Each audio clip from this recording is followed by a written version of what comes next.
Hello বন্ধুরা, আজকে Bengali গ্রামারের কিছু রুলস নিয়ে এসেছি।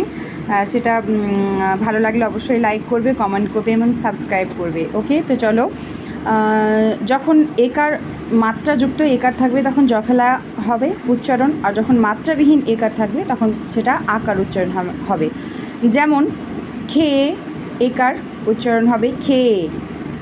নেই মাত্রাযুক্ত একার আছে তখন একার উচ্চারণ না হয়ে সেটা জফলা আকার হবে। যেমন নেই, সে আমার কাছ থেকে প্রতিদিন 5 টাকা করে নেই, তাহলে বোঝা গেল।